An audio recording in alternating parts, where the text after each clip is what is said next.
내 곁에 계셔 자비로 날 감싸주시네. 주님 앞에 이 몸을 맡길 때 힘주시네. 위로함 주네. 어린 나를 품에 안으시사 어린 나를 품에 안으시사 항상 평안함 주시도다. 내가 살아 숨을 쉬는 동안 살피신다 약속하셨네. 인생의 어려운 순간마다 인생의 어려운 순간마다 주의 약속 생각해보네. 내 맘속에 믿음 잃지 않고 말씀 속에 위로를 얻네. 주님의 도우심 바라보며 주님의 도우심 바라보며 모든 어려움 이기고야 흘러가는 순간순간마다 주님 약속 새겨. 다시 한번 3절 찬양합시다. 인생의 어려운 순간마다 주의 약속 생각해보네. 내 맘속에 믿음 잃지 않고 말씀 속에 위로를 얻네. 주님의 도우심 바라보며 주님의 도우심 바라보며 모든 어려움 이기고야 흘러가는 순간순간마다 주님 약속 새겨. 주님의 도우심 바라보며 주님의 도우심 바라보며 모든 어려움 이기고야 흘러가는 순간순간마다 주님 약속 새겨봅니다. 같이 64장 나를 지으신 주님 찬송합시다. 나를 지으신 주님, 나를 지으신 주님 내 안에 계셔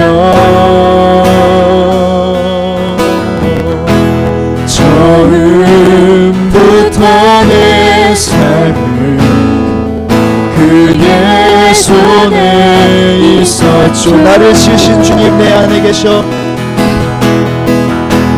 나를 지으신 주님 내 안에 계셔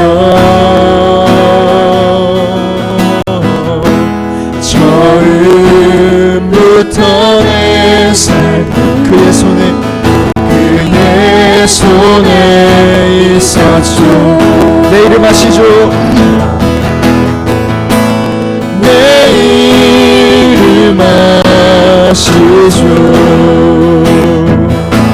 내 모든 생각도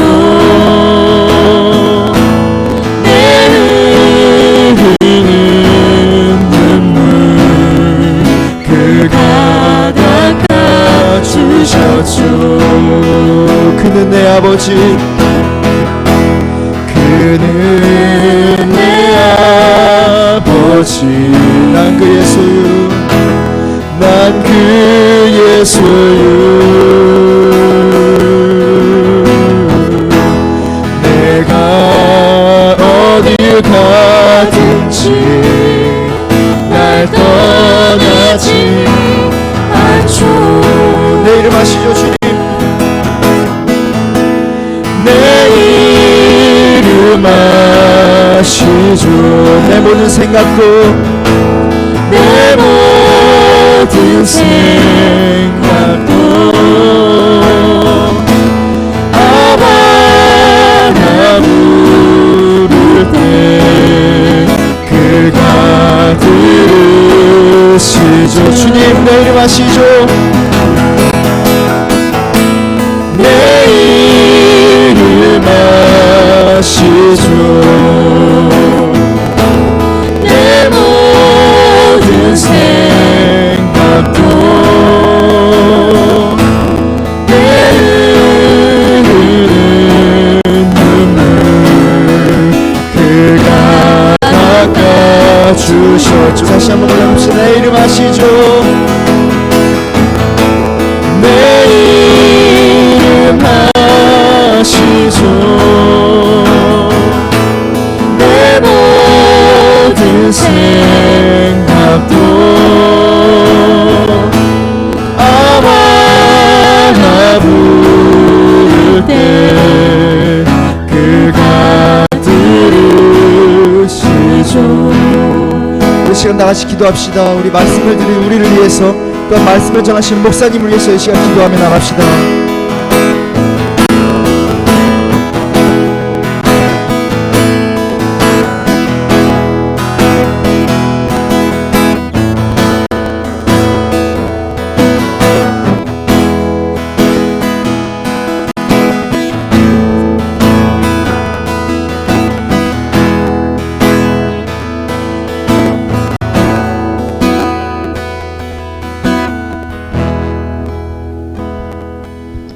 사랑해 주님, 은혜를 진심으로 감사드립니다. 이 밤에 오늘도 우리를 불러주시고 주님을 찬양하며 경배하며 예배드리며 나가게 해주시니 감사드립니다. 오늘도 이 밤에 우리를 불러주셨사오니 하나님의 귀한 말씀으로 무장시켜 주시옵소서. 그래서 하나님이 기뻐하시는 삶으로 우리의 삶이 드려질 수 있도록 하나님 이 밤에 역사하는 하나님의 귀한 은혜와 사랑을, 또한 비전을 꿈꾸는 밤 되도록 함께하여 주시옵소서. 오늘도 이 밤에 약속하신 하나님의 귀한 은혜를 우리에게 부어주실 줄 믿사오며 예수님의 이름으로 기도드리옵나이다. 아멘. 하나님 말씀 보겠습니다. 성경지 좀 죄송합니다. 자, 고린도전서 1장부터 2장 5절까지 보도록 하겠습니다. 고린도전서 1장 26절부터입니다. 고린도전서 1장 26절에서부터 2장 5절까지. 데니도 왔어. 할렐루야. 좋아요. 자, 고린도전서 1장 26절에서부터 2장 5절까지 제가 한 절 읽고 여러분이 한 절 읽고 한 절씩 교독하겠습니다. 형제들아, 너희를 부르심을 보라. 육체를 따라 지혜 있는 자가 많지 아니하며 능한 자가 많지 아니하며 문벌 좋은 자가 많지 아니하는도다.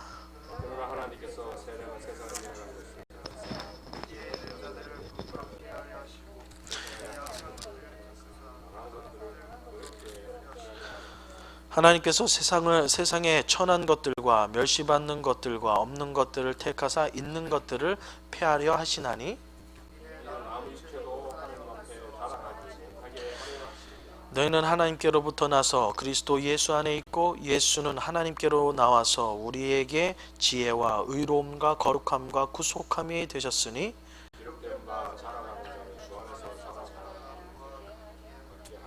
형제들아, 내가 너에게 나아가 하나님의 증거를 전할 때에 말과 지혜의 아름다운 것으로 아니하였나니,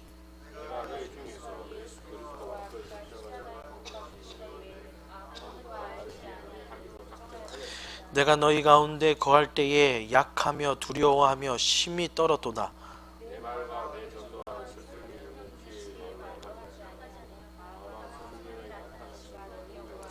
5절 같이 읽겠습니다. 너희 믿음이 사람의 지혜에 있지 아니하고 다만 하나님의 능력에 있게 하려 합니다.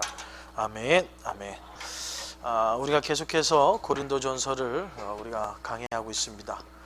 여러분이 이제는 고린도전서를 나름대로 구분할 수 있게 되죠. 고린도 교회는 참 문제 많은 교회예요. 그럼에도 불구하고 이 문제 많은 교회를 누가 감싸고 계셔요? 누가 감싸고 계실까요? 이게 누구 손이라고요? 하나님의 손. 이게 벌써 일주일 만에 또 까먹으시면 큰일 나죠. 문제 많은 교회. 그렇지만 하나님께서 고린도 교회를 감싸고 있다. 야, 너는 문제 많으니까, 야, 너는 문제야. 야. 그러니까 하나님께서 버려두는 것이 아니라 우리를 감싸고 계시다. 자, 이 문제 많은 교회, 이 문제 많은 교회도 하나님의 사랑의 손이 있기 때문에 이 문제는 해결될 수 있다 없다? 해결될 수 있다 없다? 이제 빨리 대답을 하셔야 돼. 이제 4주차인데도 아직도 이걸 대답을 막 이렇게 어부적 하면 돼. 문제를 해결할 수 있다. 그 대신 조건이 있어요. 단 어디 아래서? 자, 십자가 아래서만이 이 문제는 해결될 수 있다. 그러면 고린도 교회 안으로 좀 더 쉽게 들어가 봐서 고린도 교회에는 크게 4가지 문제가 있었어요. 그죠? 4가지 문제. 첫 번째 문제가 뭐였죠? 분쟁의 문제가 있었죠. 교회가 싸우는 것 때문에, 서로 싸우는 것 때문에 분쟁으로 교회에 문제가 발생하게 됐다. 두 번째 뭐죠? 음행, 비너스. 이거는 없습니다. 이거는 여러분 전 이렇게 교재 나중에 해드릴게요. 자, 음행. 비너스의 본고장이다 보니까 교회 안에도 이런 세상에 이런 음행적인 거, 그런 것들이 교회 안에 접목하고 있는 것을 보게 됩니다. 자, 두 번째로 뭐죠? 세 번째로 문제 우상의 문제가 있었어요. 비너스뿐만 아니라 그리스라는 것이 그리스의 신화의 본고장이기 때문에 이 고린도 교회는 세상의 종교, 특별히 세상의 이런 그런 잡신들이 함께 어울려지다 보니까 그것이 교회보다, 고린도 교회는 이제 생겨난 교회거든요. 그러나 세상의 그런 그리스 신화나 이런 모든 것들은 이미 옛전부터 그 지방에 뿌리를 받고 있던, 어떻게 보면 토착 신이라고 표현할 수 있는 그런 것들과 부딪히면서 거기서 우리 하나님을 믿는 믿음의 사람들이 그거를 딱 잡고 있어야 되는데 세상의 것을 버리지 못했던 모습들이 그대로 남아있죠. 자, 이제는 또한 다시 교회로 들어와서 어떤 문제가 있었어요? 예배. 이것이 고린도 교회가 가지고 있었던 크게 4가지의 문제들이었어요. 이 문제를 해결하고 난 이후에 고린도 교회는 어떻습니까? 이 문제가 해결된 이후에 올바른 무엇이 시작돼요? 사역이 시작되죠. 사역을 감당하다 보면 항상 무엇이 가장 진짜 모르겠어요. 이렇게 사역을 하다 보면서 생겨나는 헌금. 하여튼 항상 이 물질 이런 것들이 이제 교회 안에서, 그 다음에 맨 마지막에는 이제 사도권 방어. 문제가 해결된 이후에 올바른 사역이 시작되고 고린도 교회가 변화되는 모습을 우리 고린도 후서에서 살펴볼 수 있습니다. 자, 우리가 지금 서두인 이 분쟁을 우리가 다루고 있는데요. 1장은 어떤 분쟁이죠? 1장의 제목은 뭐라고 졌죠?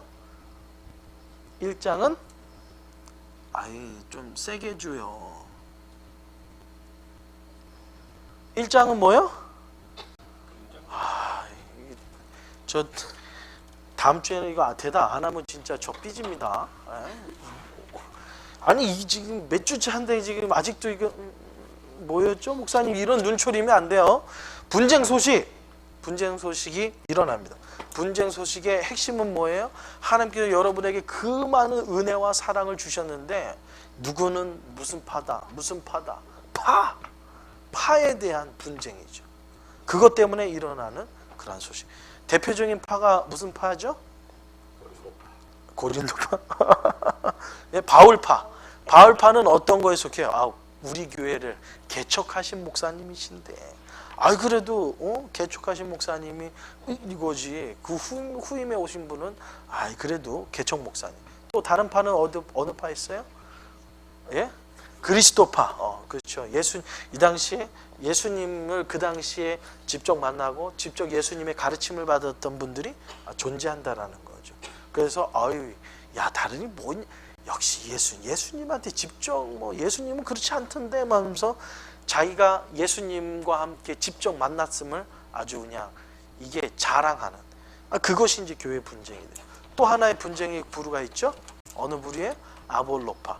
아주 똑똑한 지금으로 얘기하면 좀 잘 나가는 목사님들. 그냥 이번에 이제 가을에도 아틀란타에도 큰 집회가 2개가 지금 장영출 목사님하고 그 다음에 어느 목사님들 하여튼간 복음화 대회랑 뭐랑 해가지고 아마 이번 주가 아주 그냥 아틀란타에 큰 집회가 2개가 열리고 있어요. 거기 그 목사님은 역시 말씀을 그렇게 쉽게 아니면 말씀을 그렇게 깊이 있게. 왜냐하면 그리스다 보니까 뭐가 함께 있냐면 헬라 철학이 함께 이제 만연하게 있거든요. 그러니까 그냥 말하면 안 돼. 이 사람들은 무슨 얘기를 해야 돼요? 신학적으로 아니면 이런 아니면 원어적으로 얘기해야 된단 말이죠. 왜냐하면 이 헬라 철학을 워낙 심취해 있던 성도들이 많기 때문에 그것을 따지는 분들이 많다. 마지막으로 로마의 제1대 총회장이라고 할 수 있는 바울파, 게바파, 이런 파에 어울려서 하나님이 주신 은혜와 사랑, 하나님이 주신 은사를 개발하지 못하고 사용하지 못하는 그런 교회. 그래서 그 안에서 일어났던 분쟁의 소식들이 1장입니다. 자, 2장. 오늘부터 우리가 다루게 되는데요. 지난주에 맛배기를 보여드렸어요. 자, 2장은 뭐죠? 두지혜. 요걸 이제 오늘 할 거예요. 3장은 뭐요? 1이라고 써놓으면 안 되고요. 두일. 두일이 있어요. 그 다음에 마지막 4장. 이제 4장은 맡은 자? 그렇죠. 여기는 안 나갔으니까 제가 뭐라고 한 거지만 다음 주에 물어봤는데 1장, 2장, 3장, 4장 답변 못하면요. 제가 어떻게 한다고요? 저 어떻게 한다고요? 삐집니다. 여러분 절대로 이게 그렇게 나오시지 않게도. 자, 오늘 이제 두지혜에 대해서 살펴보도록 하겠습니다. 여러분에게 교환을 나눠드렸는데요. 제가 시간이 없어서 이게 파일을 또 여러분에게 못 드렸어요. 이거 전도사님이 하나씩 파일을 좀 넣어주시고요. 지난번에 했던 것까지 다 하려고 그랬더니 오늘 보니까 복사 종이가 많이 없어서 오늘 것만 카피를 했습니다. 그래서 복사 종이를 좀 사놨다가 다음 주에 전반기에 했던 지금 이게 오늘이 4주차인데 1주차, 2주차, 3주차 했던 것까지도 여러분에게 드리도록 하겠습니다. 그래서 이제 여러분 거기다 놓으시고요. 안 가져오시면 안 돼요. 이제 안 가져오시면 벌금 10불. 알겠습니까? 네. 그 10불은 우리 청년부 기금으로 쓰도록 하겠습니다. 네. 아예 청년부 기금으로 땅땅땅. 목사님 없는데요. 이러시면 안 됩니다. 교재 꼭 넣으시고요. 자, 오늘 이제 분쟁 소식에 의해서 이제 2가지 지혜에 대해서 오늘 살펴보도록 하겠습니다.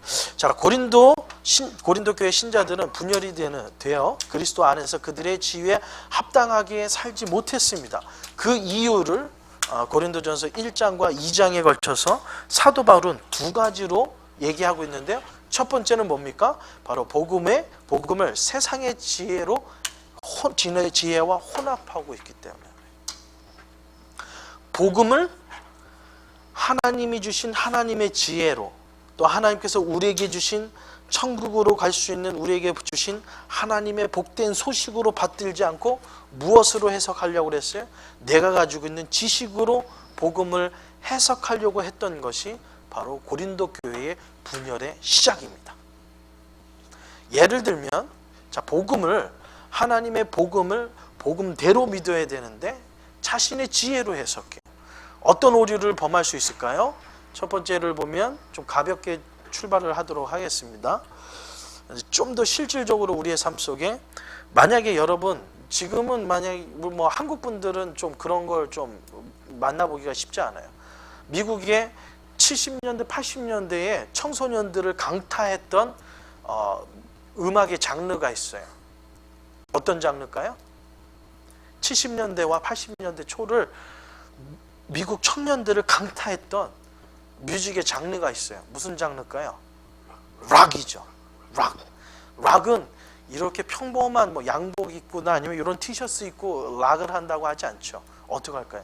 눈 화장부터 시작해가지고 그다음에 옷도 이런 거 안 입어요. 대부분 뭘 입죠? 가죽 자켓에다가 평범한 가죽 자켓도 아니에요. 막 여기에 막 징이 막 삐죽삐죽하고 있고요. 막 장갑도 끼고요. 여기는 구멍이 나든지 아니면 깃털 같은 거 무슨 이렇게 날아가는 게 있든지 주로 복장이 그랬어요. 뭐 대표적인 뭐 지금도 활동한다고 하지만 뭐 키스라는 그런 그룹이라든가 뭐 제가 락을 잘 모르니까 하여튼간 그런 많은 그룹들이 활동하게 됩니다. 그러다 보니까 많은 청소년들이 그 싱어들의 무엇을 따라합니까? 옷, 복장 그런 것들을 따라하게 돼요. 그 노래를 좋아하고 그러다 보니까 그 아이들이 교회에 적응하지 못하고 점점 떠납니다. 그때에 이 사람들을 교회 안으로 이끄는 교회 지도자가 있었습니다. 누굴까요?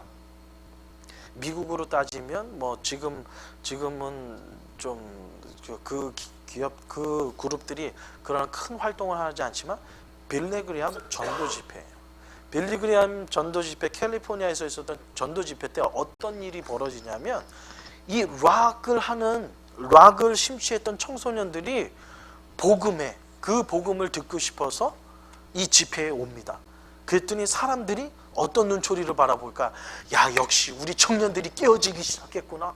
우리 청년들이 이 하나님의 말씀을 듣는 이 복음의 자리로 오는구나 하면서 모든 사람이 박수치면서 환영했죠? 환영했죠? 아니에요. 환영하지 않았어요. 왜요?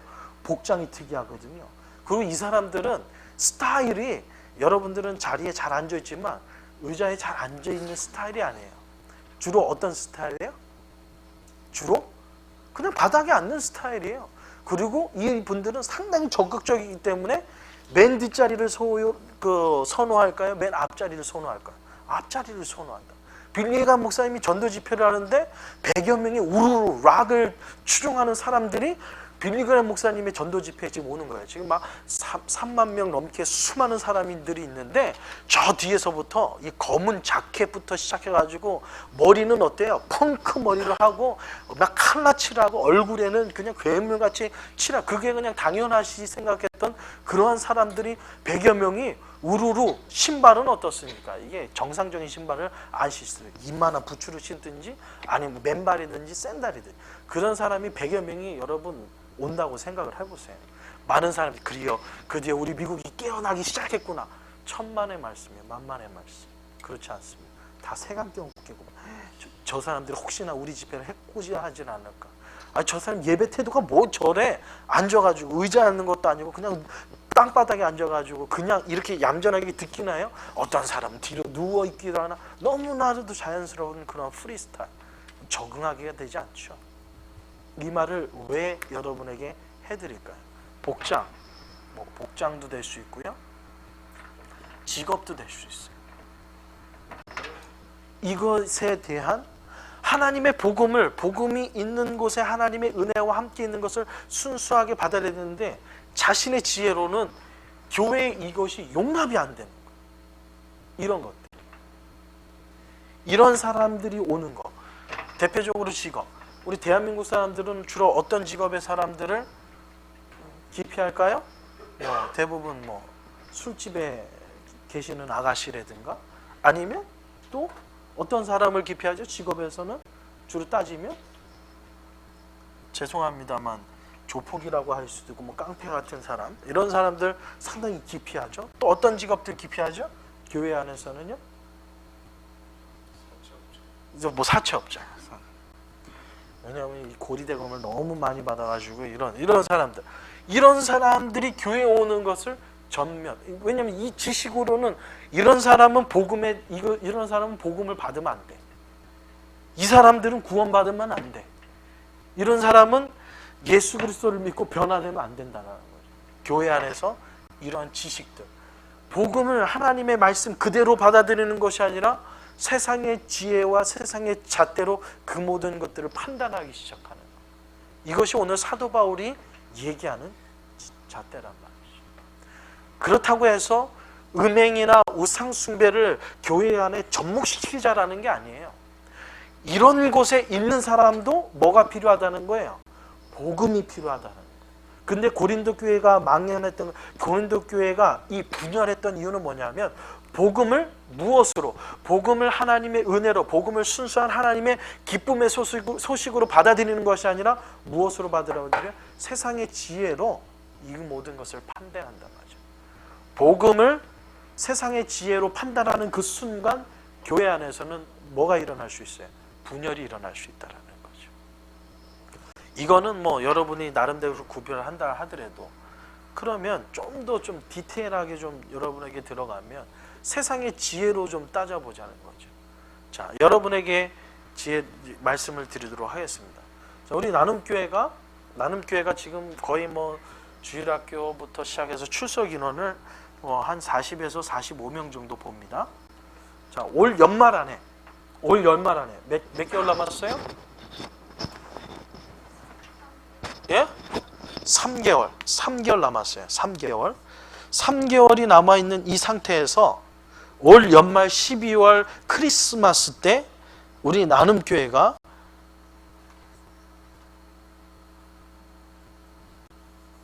(1000명으로) 성장할 수 있을까요? 없을까요? 있을까요? 없을까요? 있으면 아멘 할렐루야고, 대부분의 사람들은 아이 목사님 말이 되는 소리입니까? 지금 우리가 개척을 해가지고 지금 8개월 9개월 오는 동안에 이제 45명인데 남은 3개월 동안 1000명이라고요? 이건 말도 안 돼요. 말 안 되는 얘기죠? 말 되는 얘기야 안 되는 얘기예요? 될 수도, 아멘에서 이제 될 수도로 이제 좀 내려왔어요. 돼요 안 돼요? 안 된다. 돼요 안 돼요? 돼요 안 돼요?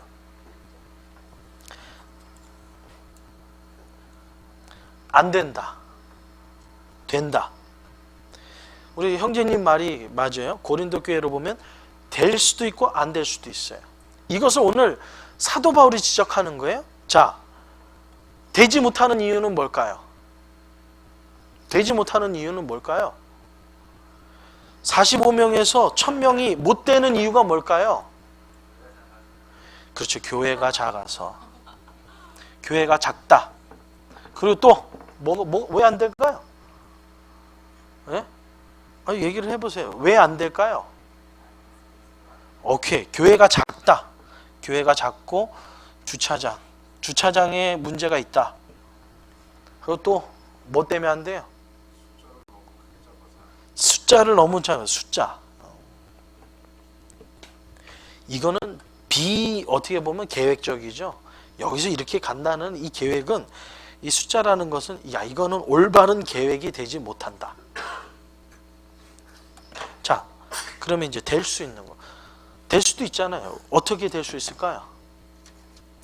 아예 될 수 없어요? 여러분 생각에는? 하나님의 역사. 네?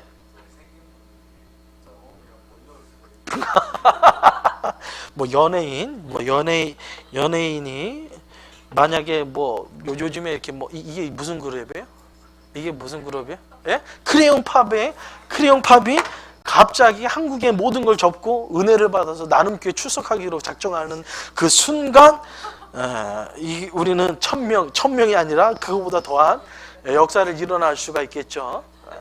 아니면 오바마 대통령이 갑자기 우리 교회를 출석하기로 아예 작정을 한 거예요. 그래서 매주마다 비행기를 타고 모든 해외 순방 가운데서도 주일날 예배는 나눔교회에서 드린다. 그러면 1000명이 문제겠어요. 그죠? 네? 등록이 아니라 그냥 일주일, 한 주 방문만 해도 이런 역사를 이뤄낼 수 있다. 이야, 와. 데니는 미국에서 태어났나? 데니가 대통령을 한번 해. 일주일에 그러면 데니, 만약에 이러한 거라면 데니가 52주 중에서 매주마다 이렇게 좀 가난한 교회를 한 주씩 출석하면 뭐예요? 1년에 어떻게 해요? 1000명 넘는 교회를 52개를 만들 수 있는 거야. 문제는 뭐야? 데니가 대통령이 돼야지. 데니가 대통령만 되면 돼. 왜냐하면 저 같은 경우는 안 돼요. 왜냐하면 한국에서 태어났기 때문에. 미국에서 태어나야지만이 가능한 거예요. 미국 대통령은 가능해요. 이러면 뭐 대통령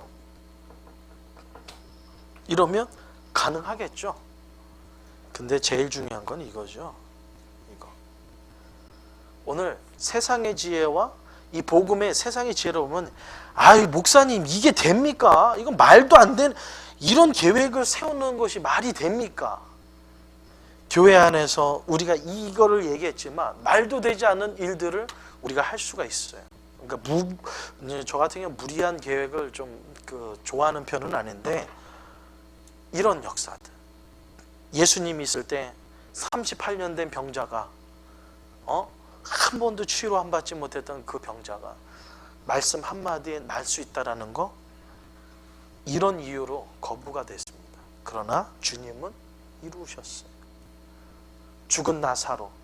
이거는 교회 자꾸 주차의 숫자가 아니라 아예 죽은 사람을 살린다는 건 이거는 불가능. 완전히 이거는 사람의 이 상상을 초월하는 거예요. 그렇지만 주님은 하셨어요. 우리가 뒤에서 이제 예를 들면서 기드온의 300용사를 얘기하겠지만 기드온의 300용사가 미디안의 몇 명이요? 10만 대군과 싸워서 그것도 칼 한 번 휘두르지 않고 모든 사람을 전멸시키는 놀라운 전쟁. 그것뿐만 아니죠. 이스라엘 백성들이 출애굽할 때 이스라엘 백성들을 죽이려고 쫓아왔던 애굽의 군대들, 하나님께서 홍해를 갈라서 그 모든 사람을 수장시키시죠. 누가 하셨어요? 하나님이 하셨어요. 이 하나님이 지금은 주무시고 계실까요? 그런 역사를 이루셨던 하나님이 지금은 뭐 하고 계실까요? 지금 뭐 하실까요? 지금은 주무시고 계시죠? 저 하늘에 계셔가지고 뭐 암만 좋은 만안경으로 봐도 보이지가 않죠? 그러나요? 이 하나님 어디 계셔요? 이 하나님 지금 어디 계세요? 어디 계실까요? 우리 안에 계시잖아요. 하나님은 있는데 이런 역사가 일어나잖아요. 홍해 역사도 기드온의 300명의 역사도 지금도 일어나지가 않아요. 왜요? 오늘 그것은 사도 바울이 무엇을 지금 지적하는 거예요? 복음을 인간의 지혜로 갖다 대니까요, 이런 역사가 일어나지 않는다라는 거예요. 하나님은요, 지금도 홍해를 가르칠 수 있는 능력이 있는 줄 믿습니다. 지금도 병자를 고치시는 하나님의 놀라운 능력이 우리와 함께 하는 줄 믿습니다. 지금 하나님께서 우리와 함께 하신다면요, 우리 나눔교회가 이러한 믿음의 역사를 3개월 안에 이룰 수 있는 것이 하나님의 믿음의 역사예요. 근데 이런 역사가 언제부터? 예수님 이후에 고린도 교회 몇 년 안 됐어요. 예수님이 부활 승천하시고 난 이후에 얼마 안 된 교회예요. 그럼에도 불구하고 이런 세상의 지혜 때문에, 하나님의 복음의 지혜가 아니라 세상의 지혜 때문에 이런 역사가 일어나지 않고 있음을 얘기하는 거예요. 두 번째, 고린도 교회가 분열됐던 것은요, 복음의 역사의 의미를 이해하지 못했기 때문에 그래요. 하나님의 복음이 세상의 지혜로, 그래서 교회 안에 분쟁이 생겼고요. 두 번째는 복음 사역의 의미를 이해하지 못했어요. 예수님은요, 유대인에게만 복음을 전했죠? 유대인에게만 복음을 전했나요? 아니에요. 이방인에게도. 그리고 사도 바울을 부르신 것은 이방인을 향한, 근데 이 이방인을 향한 전도의 계획은 이미 창세기부터 하나님께서는 플랜을 가지고 계시면서 얘기하셨어요. 그렇지만 유대인들은 우리만, 복음을 자신에게만 함축되고 있어요. 우리만이 아니에요. 우리만이 아니라 복음은 누구에게나, 이런 직업을 가진 사람이나 아니나 복음을 이해하지 못했더니 계속해서 교회 안에 이러한 분쟁들이 계속해서 생겨나게 되는 겁니다. 그래서 1장 후반부와 2장에서 바울은 세상의 지혜와 하나님의 지혜를 이제 다루게 됩니다. 바울은 만일 하나님이 인간의 지혜와 영광을 필요로 하신다면 왜 나를 부르시겠다는 거예요. 하나님께서 역사를 이루신다면 왜 하나님께서는 지혜를 가지고 우리가 눈이 판단할 수 있는 그런 지혜를 가지고 하실 수 있는 그런 하나님이라면 왜 하나님께서 우리를 선택했냐라는 거예요. 응? 미국은 저 반에서 몇 등 이거 안 나오죠. 몇 등 안 나오죠. 몇 등 성적표에 그레드에 나와요? 하이스쿨에서 나와요? 나와 몇 등 몇 등? 전체 다 몇 명 중에서 몇 명? 몇 명 중에서 몇 명? 와 진짜 너무하네. 안 나올 줄 알았더니. 자, 여러분에게 퀴즈를 내드릴게요. 제가 고등학교 때, 이제 중학교 때도 있지만 이제 고등학교 때 632명인가 하여튼 630명 정도 됐어요. 630명 중에서 제가 몇 등을 했을까요? 1등. 전교 1등이요? 너무 세게 나오시네. 자, 630명이라고 하죠. 제가 630명은 넘는데 하여튼 몇 명인지 기억이 안 나요. 630명 중에서 제가 몇 등 했을까요? 전교 석척에서. 예? 몇 등이요? 600 몇이요? 600? 29. 이것도 좀 너무하다. 진짜. 301.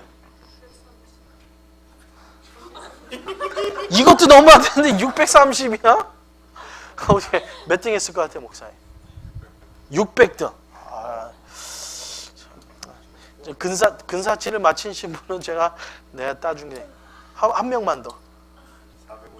450등. 이게 센스가 있는 거죠. 정확하게 따지면요, 제가 500등을 넘은 적이 없습니다. 500등을 넘어본 적이 없어요. 그러니까 499등 안으로 들어가 본 적이 없다고. 다 500등 아니면 500등 이하였지.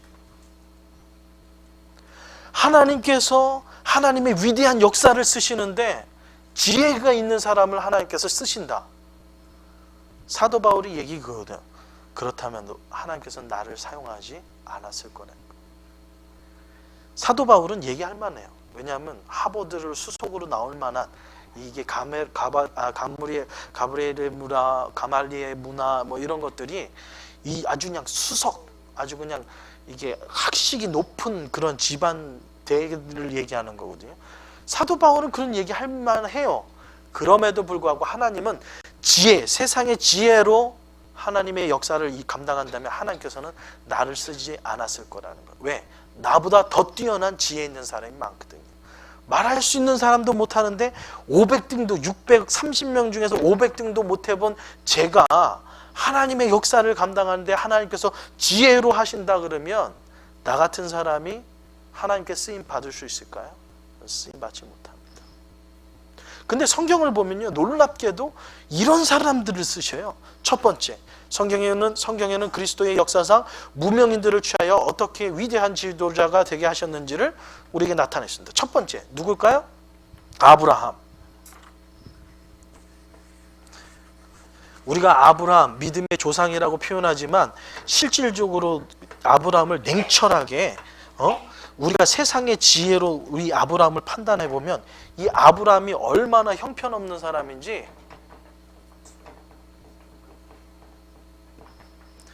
아브라함에 대해서 살펴보도록 하겠습니다.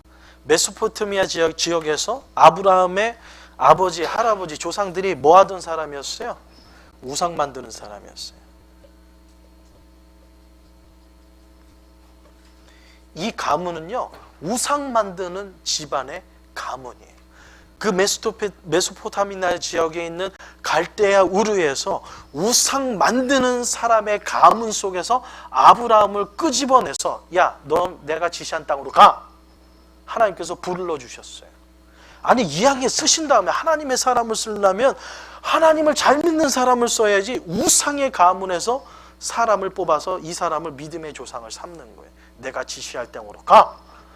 갔으니 하나님이 지시한 땅으로 하니까 아주 씩씩하게 담대하게 그냥 열심히 잘 갔죠. 잘 갔는데 문제는 뭡니까? 하나님이 지시한 땅으로 가라 그래서 무작정 갔는데 이 가나안 땅에 쫓아가다 보니까 얼마 몇 해 되지 않아서 뭐가 찾아요? 가뭄이 오니까 애굽으로 내려가요. 애굽은 어떤 곳이에요? 우상으로 가득 하나님하고 전혀 상관없는 이런 애굽. 기근이 조금 오니까 애굽으로 도망가요. 애굽으로 도망가서 뭐 했어요? 자기 생명이 왔다 갔다 하니까 자기 아내를 뭐라고 속여요? 누이. 이것도 잘해요. 이것도. 자기 아내를 누이로 그냥 속이는 거예요. 누이로 속여서 그냥 생명을 보존하는 게 아니라 누이로 속여서 애굽의 왕의 시집을 보내네. 자기 와이프를. 이런 사람이에요. 아브라함이. 하나님께서는 이런 사람을 불러서 누굴 삼았어요? 믿음의 조상을 삼았어요. 세상의 지혜로 가능해요? 이거 말도 안 되는 일이에요. 그러나 하나님은 아브라함을 통해서 하셨단 말이에요. 두 번째 등장하는 인물 모세. 모세는 어떤 사람이에요? 애굽의 자녀는 태어나면 다 죽여야 돼요. 인원이 너무 많다고 그래서 애굽 시대, 애굽의 이스라엘 백성들이 종으로 살았거든요. 그래서 이스라엘 백성들이 너무 숫자가 많아지니까 애굽 왕이 태어나면 그냥 죽이는 거예요. 근데 그 가운데서 건져냄을 받습니다. 그래서 어디서 자라요? 그러니까 뭐 생명이 왔다 갔다 하는 가운데서 태어나고요. 어디서 자라냐면 다 그 강가에다가 이렇게 바구니를 실어서 돌렸는데 애굽의 공주, 바로의 공주에게 딱 받아요. 그래서 40년간 왕궁에서 살아요. 아니 하나님이 부르시려면 왕자로서 이스라엘 백성이 애굽에서 왕자로 자라면서 왕자의 모든 혜택을 다 받습니다. 하나님 부르시려면 이때 부르셔야죠. 근데 하나님께서는 이때 부르시지 않습니다. 언제요? 이제는 살인자가 돼서 사람을 죽이죠. 살인자가 돼서 광야로 도망가요. 그래서 장인 이드로의 집에서 40년간 양을 쳐요. 이제는 40년 지나고 40살 해가지고 80세에 하나님이 부르셔요. 아니 좀 부르시려면 오케이. 살인자도 오케이. 이왕이면 하나님께서 부르시려면 뭐 41살이든지 아니면 50세 아래 부르시든지 그러면 좋을 것 같은데 언제 불러요? 80살에 부르셔요. 하나님께서는 80살에 부르셔서 40년간 이스라엘 백성들을 출애굽시켜가지고 가나안 땅으로 인도하십니다. 살인자였어요. 나이가 많아요. 겁쟁이처럼 다시 갈 수 없다라고 주저하는 사람이었어요. 그러나 하나님께서는 그런 모세를 불러다가 출애굽의 놀라운 역사를 세우십니다. 기드온이 그렇고요. 다윗이 그렇고요. 우리가 주일마다 강의하고 있는 아모스 선지자가 그래요. 기드온은 어떻습니까? 이 미디안 군대가 쳐들어오는 거를 왜냐하면 수확만 해놓으면 군대가 와서 싹 수확해 나가니까 이 기드온 같은 사람은 어디서 그 수확한 이 쌀을 어디서 타작을 하냐면 그 포도주 틀 있잖아요. 즙 짜는 틀 있잖아요. 거기 몰래 숨어가지고 그렇게 사는 사람이에요. 직업은 농부죠. 그리고 미디안 군대가 쳐들어오면 어떡할까 못해서 포도주 틀에 숨어가지고 겨우겨우 자기 먹을 거 타작해서 사던 그 사람을 불러다가 300명 용사를 통하여서 10만의 미디안 군대를 물리치는 그런 역사를 이루어 가시는 게 하나님. 신약에 와서는 어떻습니까? 예수님이 제자를 부르시는데 누가 제일 많아요? 무슨 출신, 무슨 직업 가진 사람이 제일 많습니까? 어부. 그 당시에 가장 밑바닥의 직업을 가졌던 그러한 사람들. 예수님의 제자들이 제일 많이 픽업됐던 직업이 바로 어부였어요.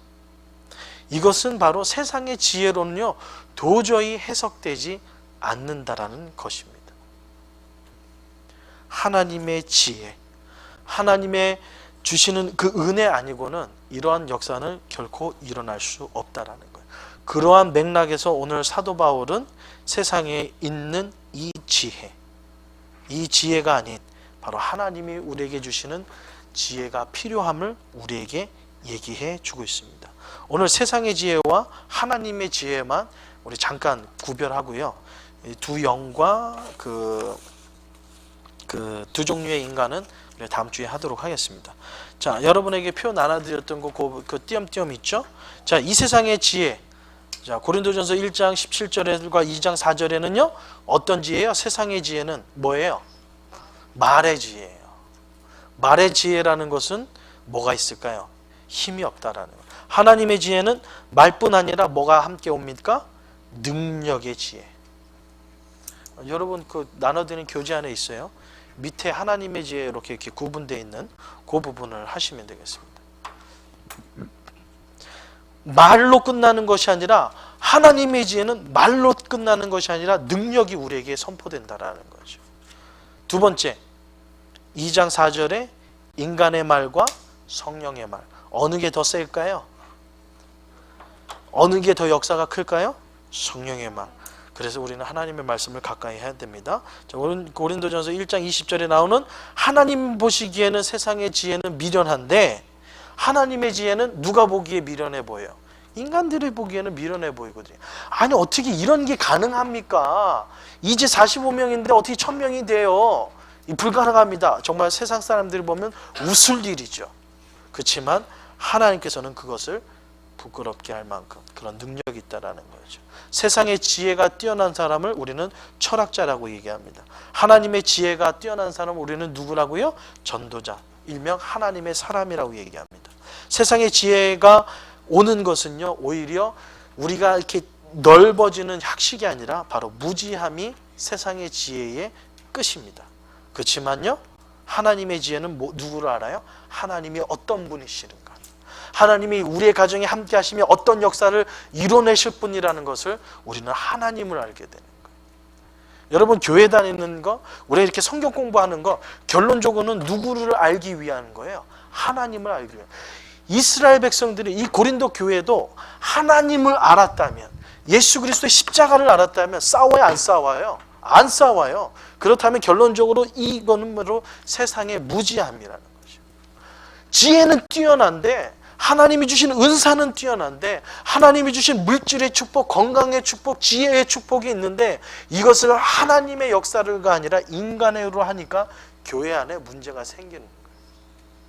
그러나 반면으로 하나님의 지혜는 무엇인가? 하나님을 알게 되는 거예요. 하나님이 어떠한 분이신가? 내 마음속에 늘 함께 하시는 그 하나님이 나와 함께 하시면 내가 무엇을 할 수 있는가? 우리는 그것을 발견하게 돼요. 세상의 지혜는 어떻습니까? 아, 이건 이래서 안 돼. 아, 이거, 천만의 말씀이 그건 안 된다니까요. 우리 가정에서도 그렇잖아. 아, 당신은 안 돼. 야, 너는 안 돼. 다 안 돼요, 안 돼. 되는 게 뭐가 있어요?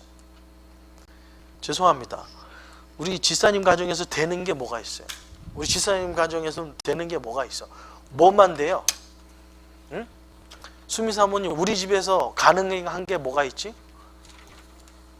어? 안 되는 것만 빼고 다 돼?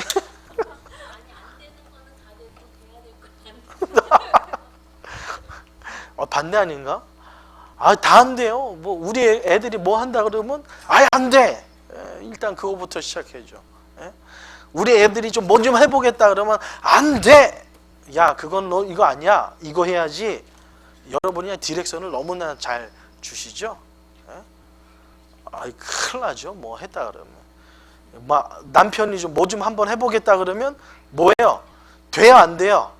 일단 안 돼. 그거는 일단 안 되는 거야. 암만 좋은 사업 계획이든 암만 좋은 얘기든 뭐만 하면 안 돼. 반면에 와이프가 해도 뭐 마찬가지죠. 와이프가 해도 아니 당신이 미국을 알아? 당신은 세상을 너무 몰라. 아유, 지금 그 세상이 어떤 세상이 눈 뜨고 코백하는 세상인데 그거래? 아유, 난 당신 같은 사람만 있으면 난 비즈니스 10개나 차리겠다. 다 사기당하고 말이야. 안 돼. 다 안 된다 그러죠. 그렇지만 하나님이 우리와 함께 하신다라는 거, 하나님이 우리와 함께 하시잖아요. 전능하신 하나님, 말씀으로 천지를 창조하신 그 하나님이 우리와 함께 하신다 그러면 안 되는 것도 되잖아요. 안 되는 것도 되잖아요. 그래서 세상의 지혜는 무지함, 그 다음에 하나님의 지혜는 하나님을 아는 거예요. 하나님이 어떤 분이시라는 거. 하나님이 어떤 분이시라는 거 우리 김병희 지사님 아십니까? 모세는 80세에 시작했어요. 지사님 올해 죄송하지만 나이가 50. 이야, 그러면 모세보다 30살 젊으시네. 그러면 엄청난 가능성이, 모세는 80세에 이런 역사를 일어났다면 지사님이 50세에 하나님을 정말 딱 발견하고 믿고 그런다면 모세보다 더 큰 역사를 이뤄낼 줄 믿습니다. 아멘. 이것이 하나님을 아는 거예요. 이것이 우리가 믿는 하나님을 아는 거란 말이에요. 근데 고린도 교회 성도님들은 이 세상의 지혜로 가니까 하나님을 모르는 거죠. 말씀 듣고 매일 모여서 예배하는데 역사하는 하나님을 모르는 거죠. 마지막입니다. 세상의 지혜는요, 결과가 뭐예요? 마지막 멸망으로 인도한다라는 거죠. 그렇지만 하나님의 지혜는요, 어디로 인도해요? 영광으로 인도한다. 그러니까 고린도 교회가 세상의 지혜로 가득하다 보니까 영광의 길로 가지 않고 어디로 가는 거예요? 이 말로 표현하면 어디로 가요? 멸망의 길로 가는 거죠. 하나님의 교회가 멸망의 길로 가는 거죠. 지혜가 가득하는 순간. 세상의 지혜가 필요 없다라는 게 아니에요. 세상의 지혜도 필요하지만 그것보다 더 우리에게 더 높은 것은 바로 하나님의 지혜라는 거죠. 결론을 맺겠습니다. 우리 나눔교회가 개척을 하고 이제 아틀란타에 세워지고 아틀란타를 향하여서 나아갑니다. 만약에 세상의 지혜로 우리 나눔교회가 가득한다면 나눔교회의 맨 마지막 종착지는 어디예요? 어디예요? 맨 마지막 세상의 지혜로 가득한 교회가 되어버린다면 마지막 종착지는 어디예요? 멸망. 그냥 교회는 이 땅에서 없어지는 거예요. 반면에 하나님이 주시는 지혜, 하나님이 주시는 능력이 가득한 교회가 됐을 때에 우리 나눔교회의 종착지는 어디예요? 하나님께서 받으시는 영광스러운 교회가 될 줄 믿습니다. 교회가 이런데 가정은 어떨까요? 여러분의 가정, 세상의 지혜로 가득한 교회, 아니 세상의 지혜로 가득한 집, 가정, 결과는 어디에? 마지막 최종 목적지는 어디예요? 그냥 찢어지고 깨지고 뭐 그냥 박살나고 그냥 힘 한 번 못 쓰고 그냥 겨우 부끄러운 구원 받는 거죠. 왜냐면 예수님을 나의 구주로 영접했으니까. 여기 분들 다 영접했잖아요. 그냥 그거죠. 멸망, 그래서 뭐 구원을 뺏기는 멸망이 아니라 하나님이 주신 아름다운 사명을 이루지 못하는 가정으로 그냥 부끄러운 구원으로 끝. 그러면 반면에 하나님이 주시는 지혜로 가득한 가정은 어떻게 될까요? 여러분의 가정을 통하여서 누가 하나님이 영광 받으신다는 바라기는 우리 김병일 집사님 가정이 하나님 앞에 마음껏 영광 받는 믿음의 가정 되기를 주님의 이름으로 축원드립니다. 우리 박진돈 집사님 가정도 그렇습니다. 지금 힘들고 어렵죠? 그렇지만 하나님의 지혜로 가득한 가정이 되어서 하나님 앞에 마음껏 영광 돌리는 믿음의 가문 되기를 주님의 이름으로 축원드립니다. 우리 사랑하는 믿음의 청년들도 오늘 함께 했는데요. 여러분이 세상의 지혜와 학문을 배우고 있어요. 근데 그게 다가 아니라는 거죠. 그것보다 더 높은 하나님의 지혜로 여러분의 삶에 가득할 때에 저는 확신합니다. 안 늦었어. 데니도 영도 안 늦었어. 지금부터 하나님의 지혜로 가득하면 뭐가 돼도 되겠죠. 그죠? 뭐가 될까요? 자, 지금부터 하나님의 지혜가 미국에서 태어났나? 여기 대통령은 좀 힘드네. 그러니까 알았어요. 그냥 미안해. 그냥 뭐 조지아 주지사 정도는 해. 알았지?